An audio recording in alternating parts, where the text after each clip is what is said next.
Okay, so if you wonder what I'm doing, I record pretty much every day. I'll post links on Canvas, so if you're going to be gone, I just upload these and then you can watch them. It is super fancy, right? All right, today we're going to do a little demonstration first. It takes a long time, so we're actually going to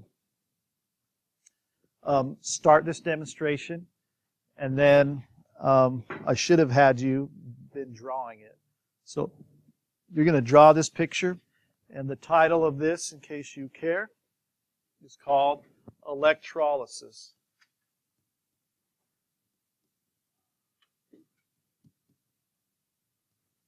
And then just sketch this as fast as you can. It doesn't need to be like 10 inches tall. It doesn't need to be perfectly shaded and everything.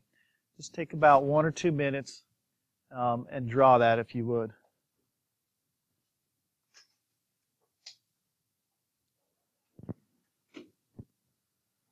While you're drawing, I'm going to turn it on. Scoot it back a little bit.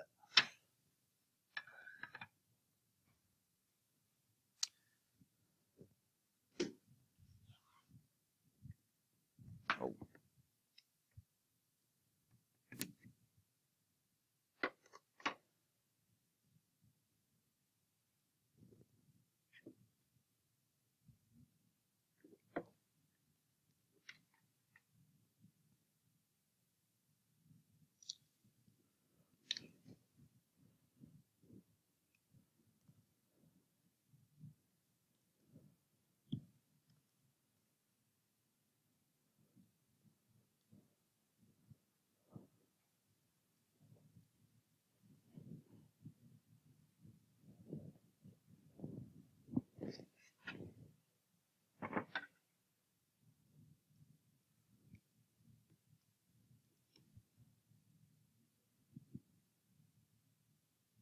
I am aware I'm in the way. I will move in just a second.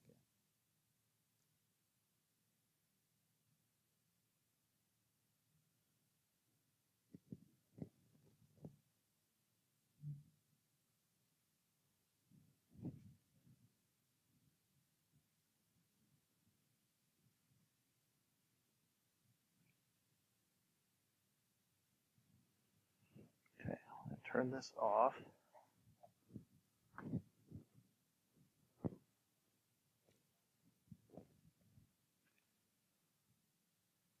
Let's see, what's the best here?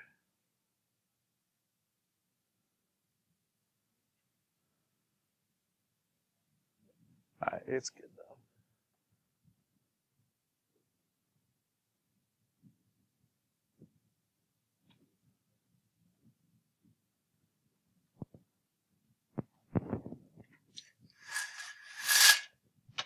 All right. So while you're drawing, if you'd look up here for just a second, at this electrode and this electrode. Hold on. Maybe both lights off would be better.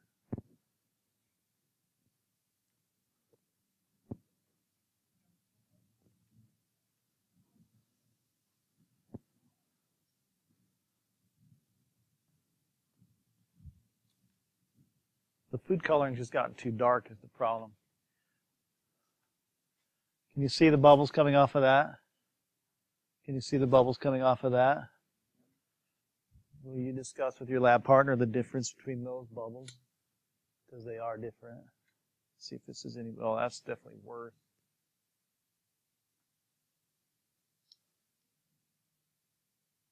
Oh, this is just garbage. But, oh well, it's all you got. If you want to walk up and check it out, feel free to do so for a second.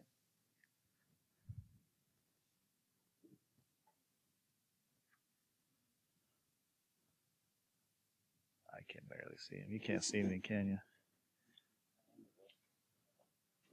Okay, why don't you just walk up there, because it worked really well first hour, but the food coloring is so much darker.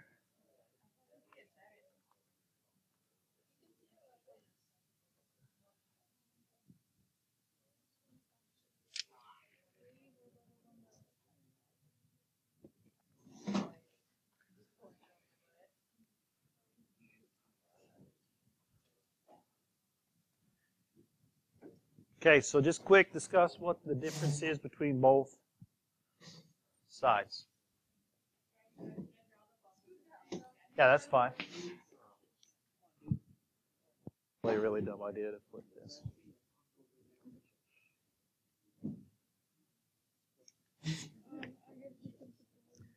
Okay, so what's different from one side to the other?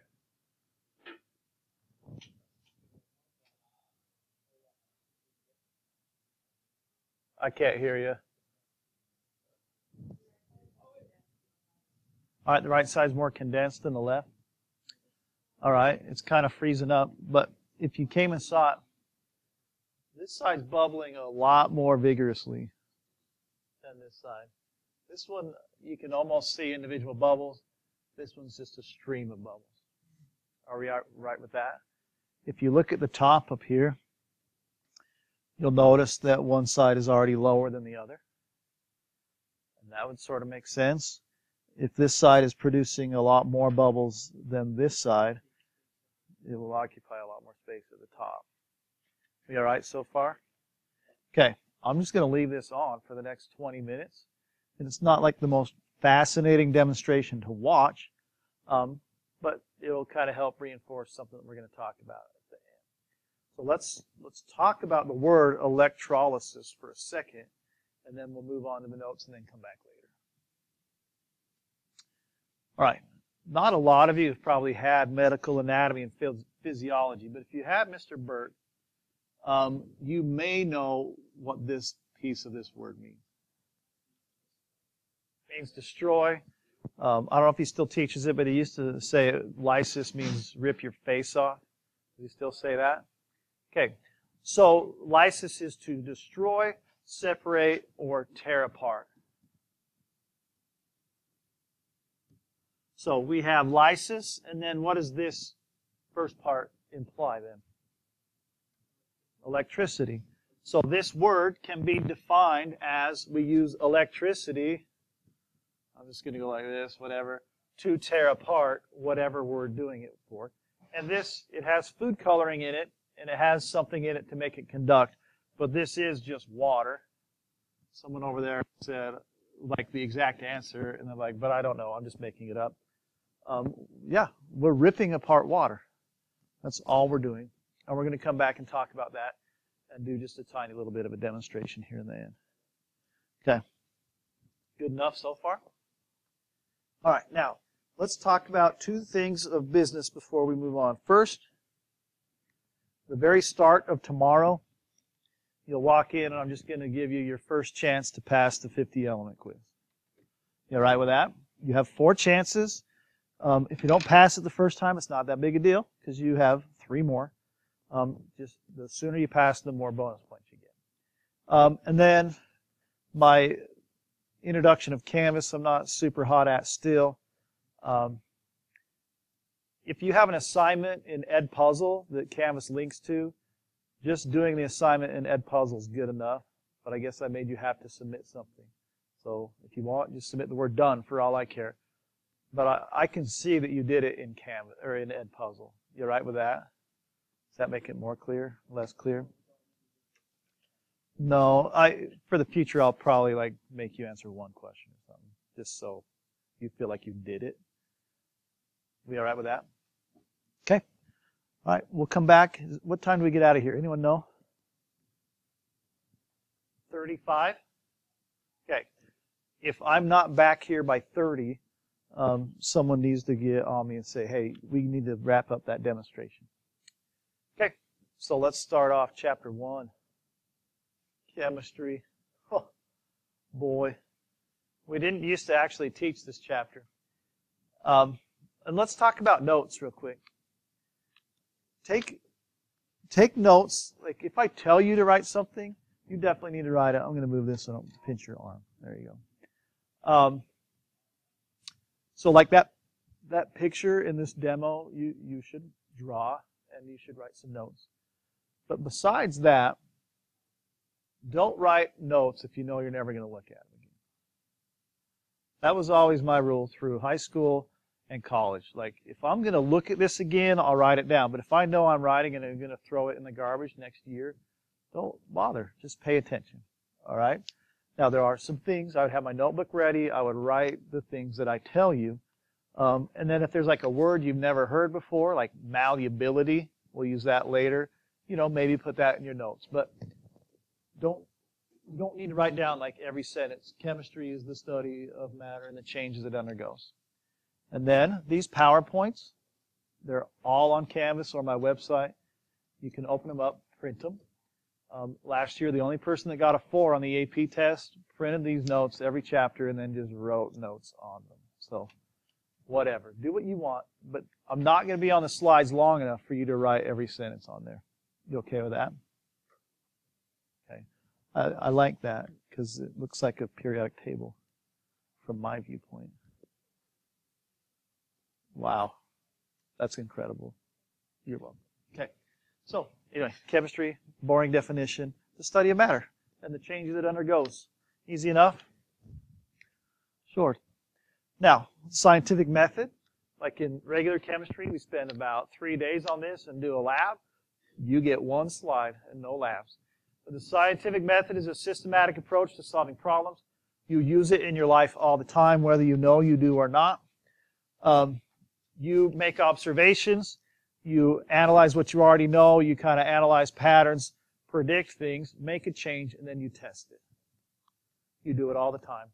I do it all the time as a parent. Yeah, it was through the scientific method that I finally realized that I was allergic to food coloring, of all stupid things. It took years, because who would think food coloring? No. I would have to ingest it, and it won't kill me. It just makes me feel like I'm having a heart attack. Yeah, and you know what? It might not be that. It's only certain numbers of red. And there's like 50 of them, by the way. Right. Anyway, once we've formulated a hypothesis and tested it, we can come up with a theory, and then it just kind of repeats itself. All right, matter is anything that takes up space and has mass. All right? Pretty basic definitions here that you probably learned in 8th grade Earth systems. Is that class, 8th grade? All right, in this picture, we have a couple of elements. I don't know what is in this test tube, but probably oxygen. And then there's some iron down there. And then that little container that says con acid, so concentrated acid, and then it tells you it's hydrochloric acid. And then this, if you put hydrochloric acid and iron in, you get this reaction. It forms what's called iron 3 chloride, which is that green stuff on the far right. All right, madam. Well, that's a good combination of words. Matter. The smallest part, really, that we talk about are atoms. We do talk about subatomic parts of the atom, but typically all matter is made out of atoms. All right? Each element is made up of the same kind of atoms. So oxygen, even though it's a diatomic molecule or atom, you might want to add that to your vocabulary. Diatomic. You'll eventually have to memorize the diatomic atoms or elements. So diatomic, this means 2. Atomic means atoms. If it's an element, they have to be the same. So for instance, oxygen itself, just O, is extremely reactive and will not just stay oxygen because it has another oxygen right by it that is also extremely reactive and doesn't want to stay alone. So what they do is they share some electrons to form what we call a diatomic element of O2. All right? So a diatomic element is one of the elements that when it's alone, it's paired with another one of itself. And they're all gases but one. Oh, that's not true. One's a liquid, one's a gas, solid, the others are gases. So the diatomics are H2, N2, O2, F2, Cl2, Br2, and I2. Those are your diatomic elements. When they're found alone, they're found together. Does that make any sense? All right, well, of course it does. I love your positive feedback, but I'm going to ignore it a lot because I know these basics you would know for sure. Another way or easy way to illustrate it is just with hydrogen. And we'll learn all about this, so don't stress if you don't get it yet. Hydrogen has one valence electron, is what we call it, but it desperately wants two to be happy. If it's hanging out with another hydrogen close, what will the two of them do? They share. They both want two, so they just share to become one type of element, but two atoms. I can still call it an element because they're the same. You all right with that? Anyway, this is a list you do need to memorize. It's not required for Chapter 1, but it will be required coming up. So HNOFClBrI2. If you look at their location on the periodic table, it's not that hard. So first off, everything in family 8, you can pretty much ignore it if we're talking about any type of reactivity. So HNOFClBrI. So it's the top gases and then the family 7s. Those are the ones that are diatomic. Okay. Now, a compound is made up of two or more different kinds of elements.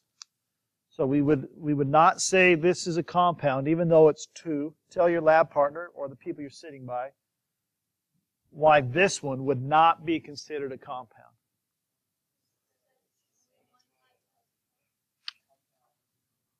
Okay. So I heard sort of the front, didn't hear the back make a peep, but that's how life goes. Because in this one, they're the same type of atom. To be a compound, it has to be different. So the oxygen, it would just be O2. Oh, marker. So O2, but this one is CO2. It has a carbon and oxygen, so it's a compound. This is water, H2O, so that has a hydrogen and an oxygen. Ethanol is the type of alcohol that you can drink or put into your gas tank. That's always kind of weird. You think you can do both of those. Ethylene glycol. Anyone know what that is? You used it today when you drove to school. No. No. The other liquid. Antifreeze. Good. All we had left was like windshield wiper fluid, right? Transmission fluid. Okay, there's lots of liquids in a car, but that's your antifreeze. And then aspirin is just medicine, which you've probably taken before in your life. Those are examples of compounds. Okay, states of matter, super, super easy here. We have solids, liquids, and gases. Easy enough. We'll spend an entire chapter talking about why something is a solid, liquid, and gas at a temperature. It's one of the worst chapters we'll cover. So, intermolecular forces. It's in the second try, so most of you won't be here. Just kidding. You're going to all hang out. I can feel it. Thank you. Thanks you. Thank you. It's a new year. I haven't had enough Mountain Dew yet. All right. This flow chart, if you want to draw it all out and label it, that's fine. If you don't, that's fine. But you have to be able to think through this, which I think most of you already do. This was in the book, if you read it.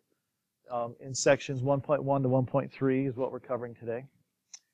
All right, so if we want to classify something, and you have to do this on your exam, so whatever.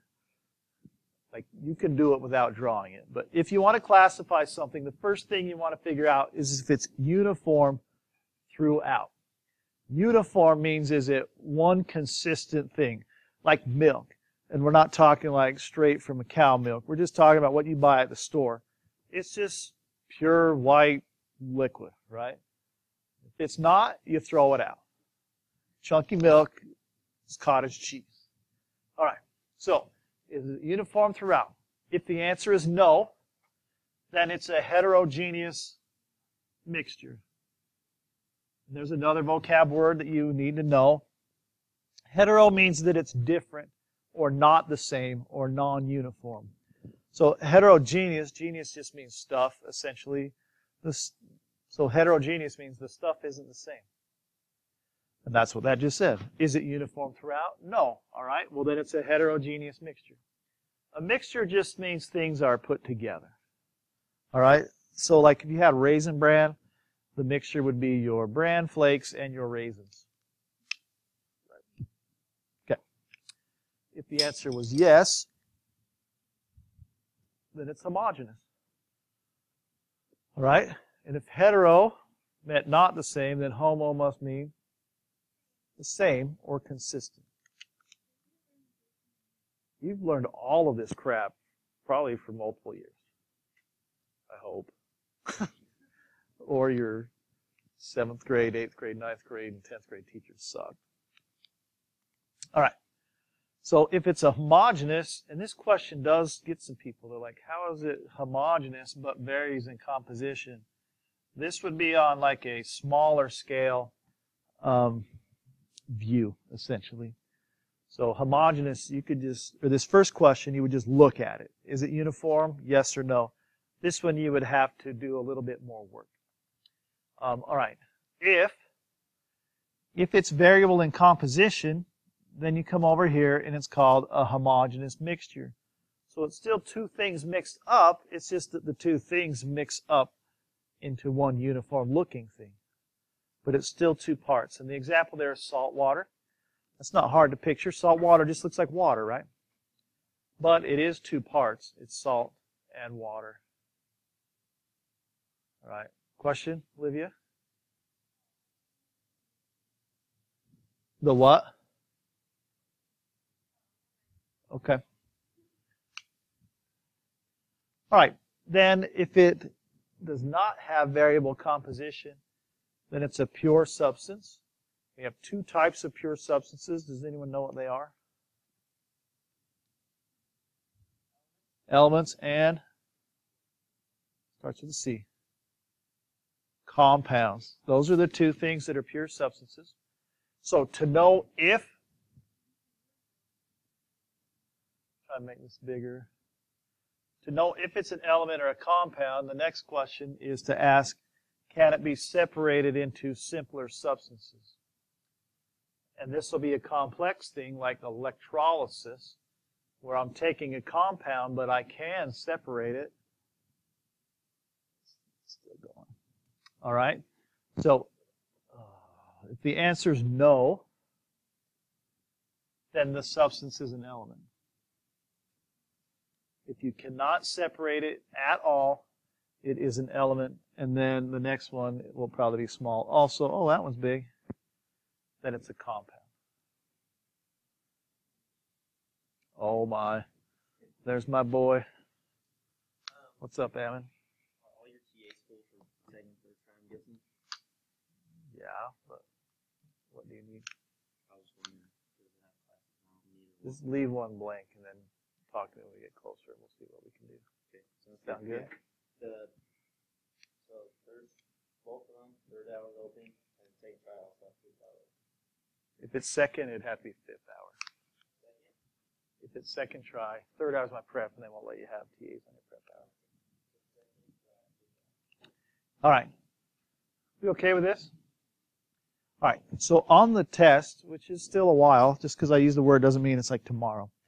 But on the exam for Chapter 1, mostly on paper, just a normal test. But there's also a part where I pass out test tubes.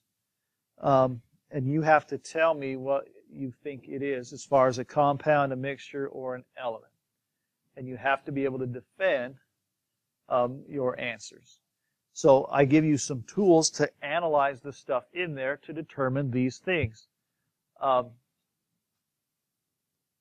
I don't let you do like any chemical tests. So it's essentially if we're looking at it being a mixture or a compound or something like that. It's not hard, but get used to an AP giving solid defense of what your answer is. Does that sound okay? All right, now to help with that, I think the answer is probably on this next slide. There we go. A sample of matter is constant in its composition, but can be broken down with chemical testing. How would you classify this sample? Even if you saw the answer, 30-second conversation with your lab partner. What do you think this thing would be based on this information? It is? It's a compound. Good answer. Why is it a compound? All right. So that's good. And it's constant in composition, but it can be broken down. Those are your two ways you would defend your opinion on what it is. You okay with that?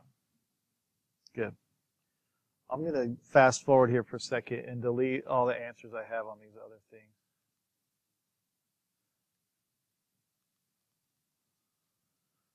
All right, so we are here. So we have properties and changes of matter. Not real complicated here, so we're going to go pretty fast. There's also a video you should do in Edpuzzle that talks you through this pretty thoroughly. So physical properties can be observed without changing a substance into another substance. That's like your filter. Like if you can observe it, like this piece of paper, if I can tell it's white in color, just looking at it and determining it's white did not change this piece of paper in any way, right? So color is a physical property. I can feel how hard this table is, and I did not change the table. All right? But I couldn't, to see if that paper is flammable or not, I'd have to light it on fire, right? And then I wouldn't have the paper anymore. So flammable would be a chemical property because to observe it requires some sort of reaction or change in the substance I'm observing. Okay? So some examples of physical are boiling point. You're just measuring the temperature of something. It doesn't change the substance. You're just finding out its temperature. Density, mass, and volume, they're all related. They're just basic measurements we do, but we're not changing the substance. Chemical properties, once again, are like flammability, so whether it lights on fire. Corrosiveness, that means how it like reacts to oxygen or kind of corrodes over time. That could be in water, oxygen, other things. Reactivity with acids. If something ever says the word reactivity, it's a chemical process. Because that's what we're doing in chemistry. We're doing reactions. Like this. All right, we are using electricity to cause a chemical reaction to happen. So that right there is definitely a chemical change. So it's like, how would you put it? It's electrolytic properties is how you would put that, would be a chemical property. But its conductivity is a physical process. All right, so here we go. There's a couple of these. They're right off the test. They're question number 2 and question number 3. So write all the following which are physical properties. On the test, you circle them. That's the only difference here. All right, now a couple of words that you might need to know.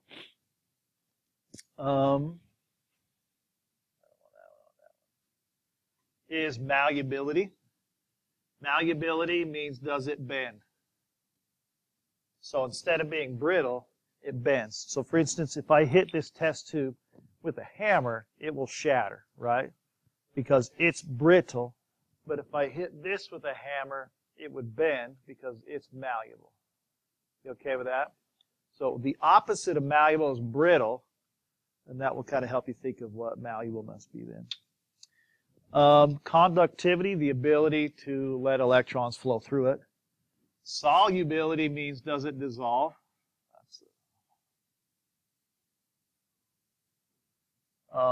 Luster means is it shiny? Corrosiveness, once again, does it react with oxygen? Tarnish and corrosive are almost the exact same thing. Okay, give those a shot. You probably are already done. I have turned this off, by the way, if you're wondering why it's not going lower anymore.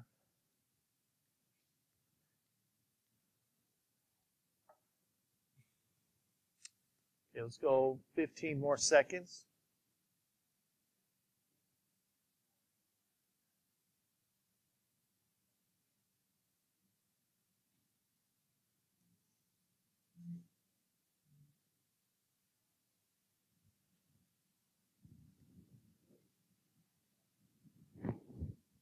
Okay, so here we go. Some of these we already discussed, so they should be pretty easy. Color. I'm going to circle the physical properties. So should I circle color? Yes. How about density? Yes. Smell? Yes. You can smell a loaf of bread and it doesn't change the bread, right? Smell is tricky, though, because it is a chemical reaction inside your nose. But we're not going that in depth. We're just smelling the substance. The substance still stays the same. Reactivity with acid? No. Good. Malleability? Yes. Conductivity? Yes. Tarnishes? No. Tarnish is a chemical reaction. Melting point? Yes. That's just the temperature at which it converts from one phase to another, but it stays the same thing. Solubility, the most missed one on the test. Circle or cross it out? Circle. Solubility, it's just a thing dissolving. If you watch the video, he talks about it on Ed Puzzle.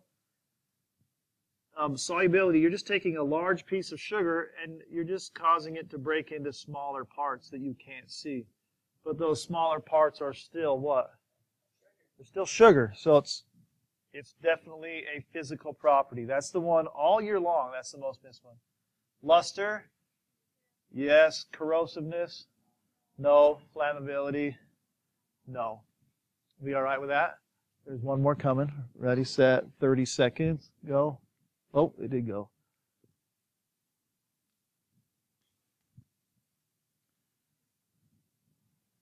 We said we get out of 35. Okay.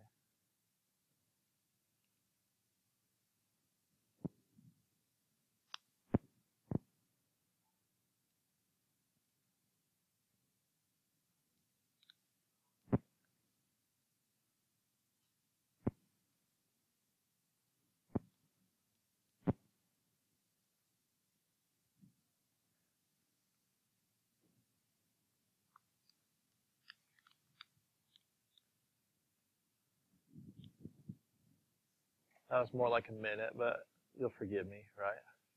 Okay, here we go. So, iron rusts in the air, chemical or physical? Chemical, so it's still physical, right? Whatever. So this is not right. Tear it in half, is it still paper? Yeah. Butter melts, is it still butter? Physical. Dissolving, still physical. Magnesium bubbles when placed in acid. That's chemical. It's definitely a reaction. Water boiling. Is it still water? Yes. So it's physical. And then this one. This one is chemical. A lot of kids don't know what Alka-Seltzer is anymore. It's just those white tablets you drop in water and then it starts bubbling and it's a medicine. So, no, water boiling, that creates bubbles, but it's not a chemical reaction because those bubbles are just hot water that's now steam. This, if it gives off bubbles, that's a chemical reaction, and that's a chemical reaction because those bubbles are a chemical process creating a newer substance. All right, we okay with that? All right. Then, intensive and extensive properties. We'll stop here and go back to this example and talk about these properties and compounds and elements. So, actually I still want that. So we're back to this electrolysis, and you will notice now that this one has gone down about 18, and this one's gone down probably not exactly 9, but hopefully close to 9. Yeah, almost exactly 9. All right, so one has twice as much as the other. So we are ripping water apart. So will you, just with your lab partner for a second, guess which side has which gas in it? So I'm ripping it apart. What are the two parts of water? Hydrogen and oxygen. So you just take a real quick conversation on which side has which thing in it. And then go back to your picture. All right, so which element do you think is on this side? Oxygen, and then this must be hydrogen, correct? All right, the reason why is in the chemical formula, H2O. It's right there. There's 2 H's to every 1 O. Piece of cake. It's actually a little more complicated than that because chemistry always is complicated. If you think you get it, you're most likely wrong. All right. It's not a good theory, but whatever. Like 20 minutes ago, we said something about hydrogen and oxygen when they're alone. Remember that word? They are diatomic.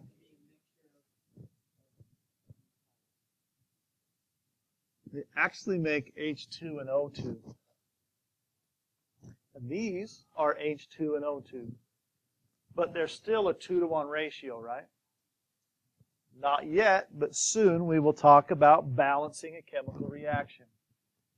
If this side only has 1 oxygen, that side can't have 2.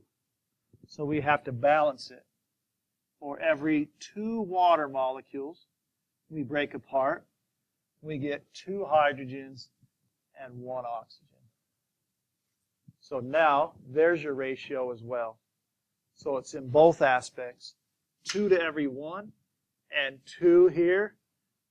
You have a 1-to-1 ratio and a 2-to-1 ratio, 2-to-1 ratio, 1-to-2 ratio. You can define those ratios however you want, but you can also see them. Okay, now what I'm going to do is collect these gases separately. You wouldn't do this together. That would be very dangerous. And we're going to do a flame test. All right? Which side do you want me to test first? Okay, I heard 1 of each, so let's vote. Who wants me to do the oxygen first? Raise your hand. 2. Who wants me to do hydrogen first? Okay, hydrogen wins the day. All right. So I'm just going to open this valve and collect the hydrogen gas. You'll never see it, but I don't have to cap it. Anyone know why I didn't have to cover the bottom?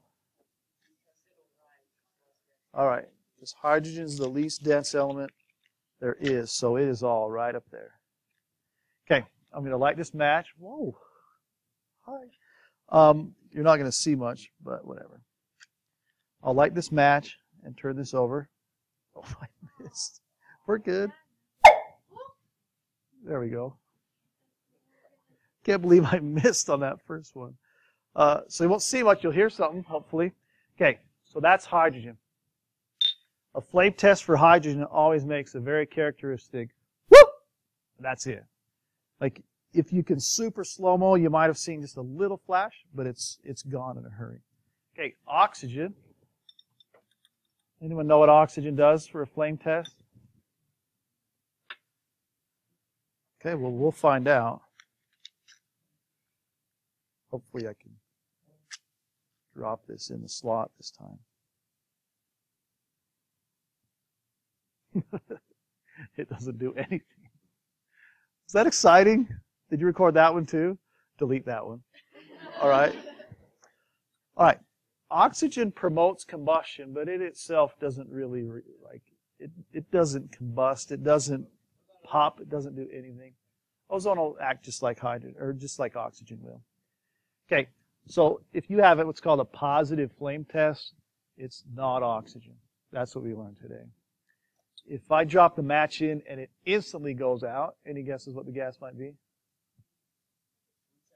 No, hydrogen pops. Nope, oxygen will burn just for a little bit, and that didn't. Yeah, it's carbon dioxide. If this was full of carbon dioxide, as soon as you put that flame in at all, it's going to go out immediately. All right, oxygen, it'll last about till it gets to the bottom, and then it's gone. And then the hydrogen's the popper. Sound okay with that? Okay. In this example, what elements did we have? Hydrogen and oxygen. And both of those elements are what type of elements? Diatomic. Good. And you could say gases, that's true, but diatomic is the word that we're looking for. All right, and what was our simple compound? Water. Okay, now, there are actually 3 compounds in there to make this work. Can you guess what another compound would be? You don't know the name of it, but that doesn't look like water to me. Food coloring, whatever the one it was. And it might tell me what its actual name is on this bottle. It doesn't. says it's for ice cream or sherbet. Okay, whatever. And then pure water doesn't conduct. But in order for this reaction to happen, I have to have electricity conduct. So I added just a simple salt. And salt is NaCl2U, but salt also just means any metal-nonmetal combination that will break apart in water. Okay, now, we're going to learn the fine details of this in Chapter 20, which is years away. But just to talk real fast about why electrolysis works and why one side got one gas and one side got the other. That is weird, isn't it? All right. When water breaks apart, well, when it's together, oxygen has stolen hydrogen's electrons. Or hydrogen gave them away, whichever way you want to look at it. But oxygen becomes a -2 because it gained 2 electrons, which are negative. Hydrogen itself will then become a +1. Well, these charges can be influenced by an electrical current. Naturally, H2 plus O2 make water. That's nature. But if I plug it into the wall, I can make it go backwards. You okay with that? That's all I'm doing. I'm just reversing what Mother Nature's already done. All right, when it breaks apart, it makes H2 plus O2. When these elements are alone, their charges are neutral. Pardon the interruption. This is Mr. Taylor. Hello, Mr. Taylor. Reminding all students that today is the last day to make class changes for your first trimester classes. So if you need to make a change, you need to get into the counseling center. I have 1 minute. Today to get that to happen. Okay, Once again, whatever. today is the last day So to look, make changes for your oxygen went from a minus Any questions? to a 0. Bye. Thanks. So it lost electrons, or it was forced to lose electrons. Oxygen never wants to be a loser. Hydrogen had to gain electrons. In order for this to happen, it has to have electricity. On one side, I have a negative terminal, and on another side, I have a positive. You will lose electrons at the positive side, and you will gain them at the negative side. So that's why each half had a different element.